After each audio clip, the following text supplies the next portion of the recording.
Sahabat Al-Ma'tuk, mari berdonasi untuk keperluan serta kegiatan media Al-Ma'tuk agar kami dapat selalu menyajikan tayangan-tayangan yang bermanfaat bagi umat muslim. Caranya mudah, silakan klik link yang ada di kolom deskripsi atau scan barcode donasi yang berada tepat di layar Anda.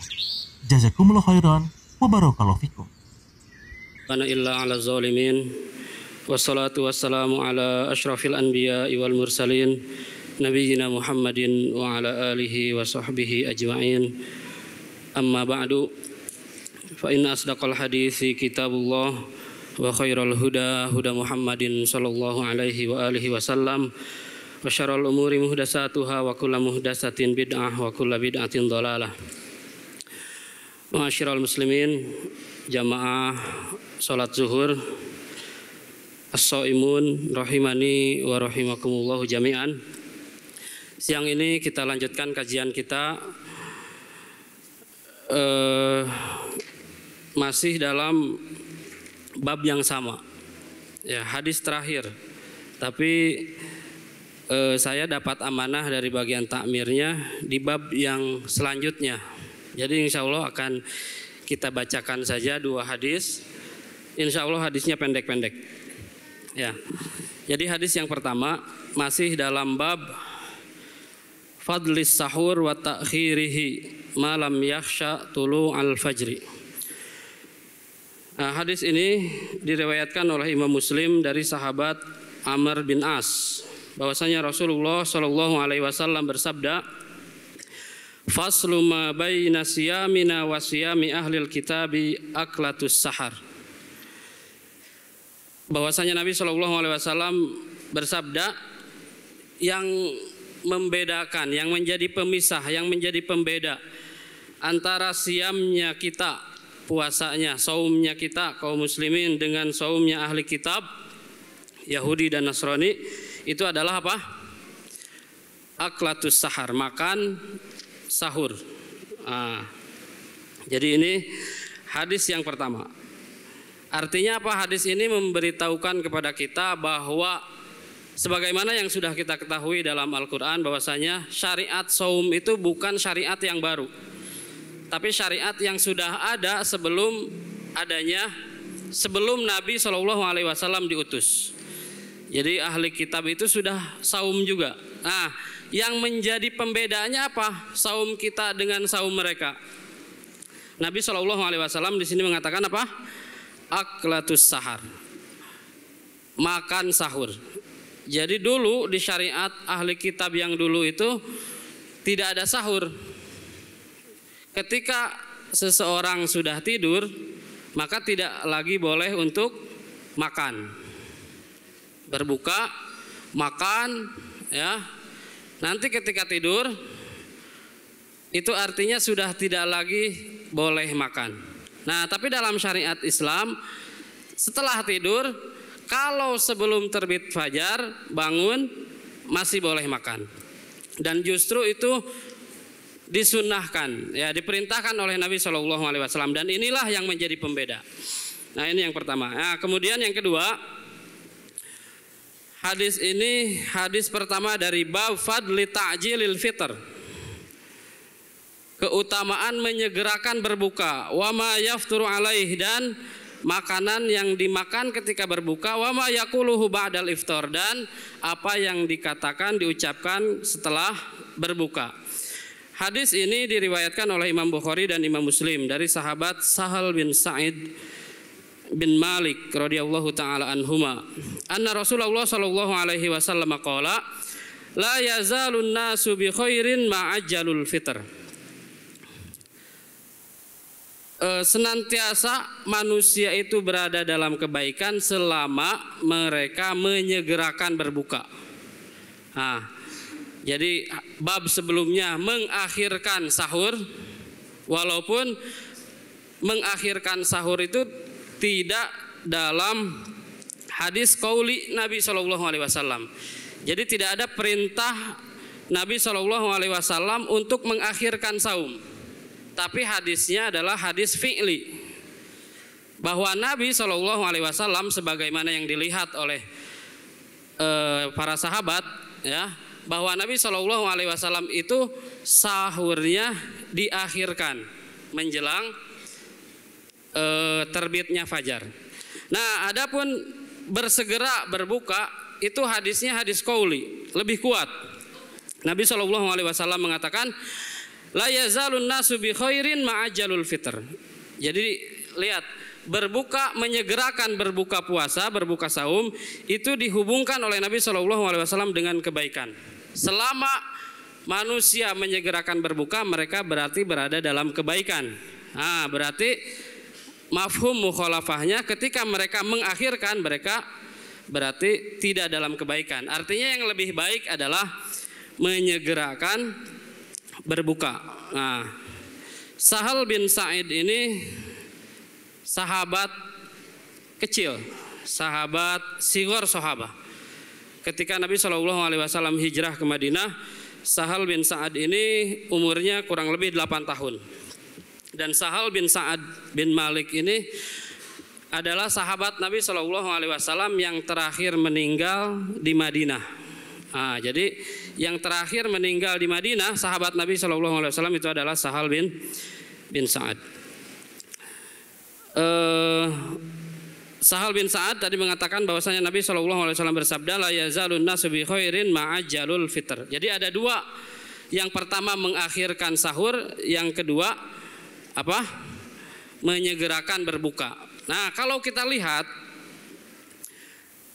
Nabi Shallallahu Alaihi Wasallam dalam hadis ini, dalam hadis yang pertama tadi Nabi Shallallahu Alaihi Wasallam mengatakan bahwa pembeda antara saum kita dengan saum ahli kitab itu adalah makan sahur.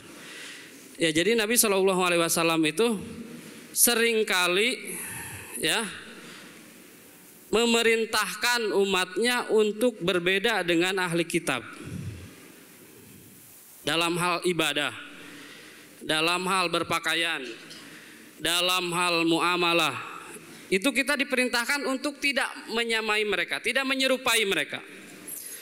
Dalam saum kita diperintahkan untuk berbeda, yaitu dengan apa? Dengan adanya sahur. Kemudian membiarkan jenggot misalnya. Nabi Shallallahu Alaihi Wasallam bersabda apa? Khaliful Yahud, a'ful liha, wa qassus syarib. Selisihi orang Yahudi. Jadi jangan mau sama dengan ahli kitab, baik Yahudi ataupun Nasrani. Di antara caranya apa? Membiarkan jenggot.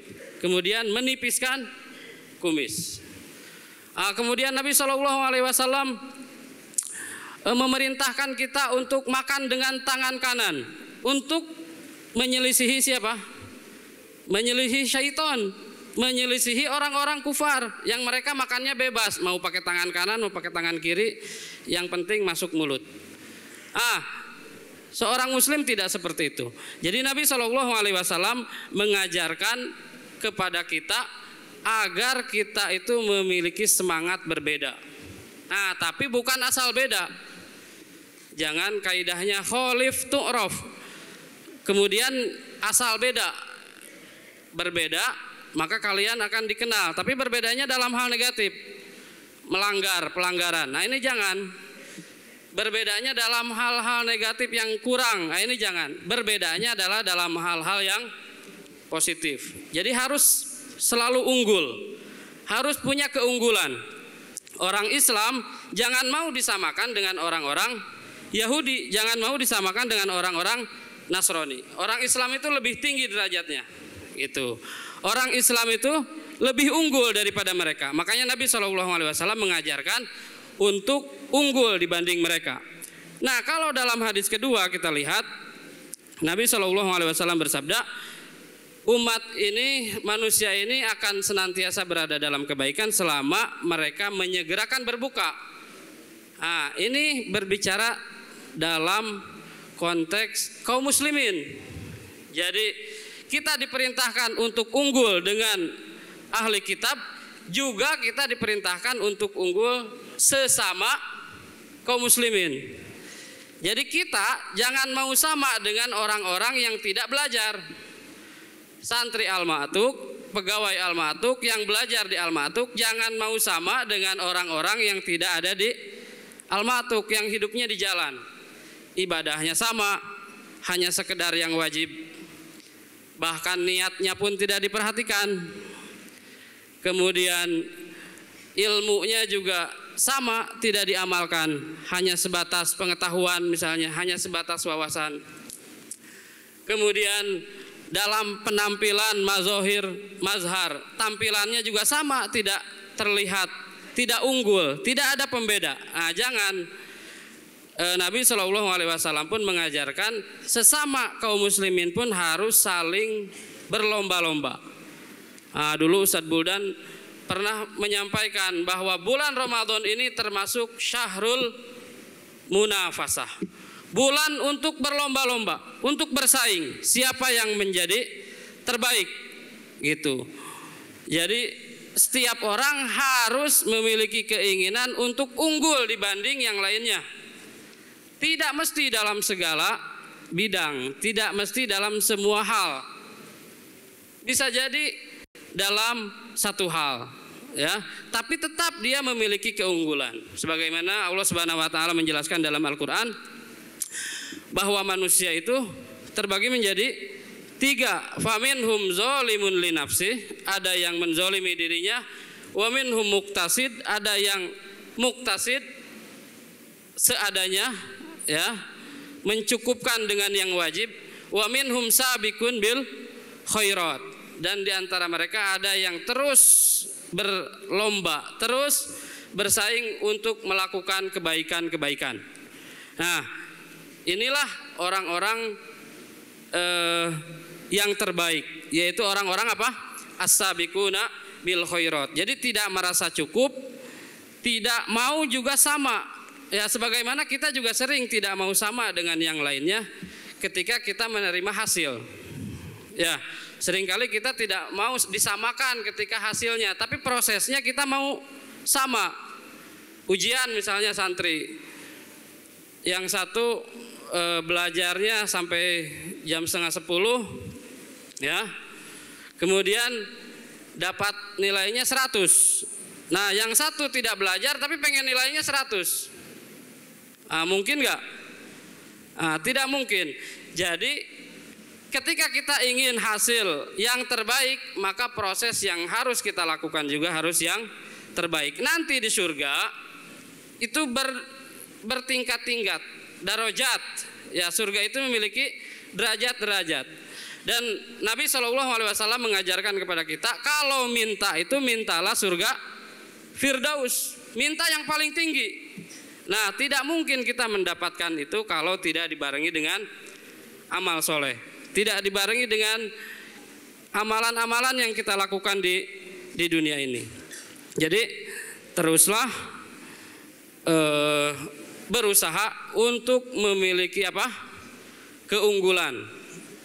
Kita merasa memiliki kelebihan dalam Al-Quran. Setidaknya kita unggul dalam Al-Quran. Dan ingat, orang yang mempelajari Al-Quran, yang hafal Al-Quran juga harus punya keunggulan dibandingkan dengan orang yang tidak membaca, tidak mempelajari, tidak menghafal Al-Quran. Akhlaknya harus lebih baik, ibadahnya harus lebih baik, gitu. Ya, jadi ini faedah yang bisa kita ambil dari kedua hadis ini tentang apa? Semangat perbedaan. Tapi perbedaan itu bukan dalam hal yang negatif, bukan asal beda, yang penting dikenal, tapi berbeda dalam hal kebaikan, dalam hal keunggulan. Sebagaimana Nabi SAW mengajarkan kepada kita untuk berbeda dengan orang-orang kafir dan juga untuk senantiasa unggul dibanding dengan kaum muslimin yang lainnya. Jadi ketika kita berpuasa, ada orang yang mengakhirkan berbuka dan ada yang menyegerakan berbuka. Mana yang lebih baik?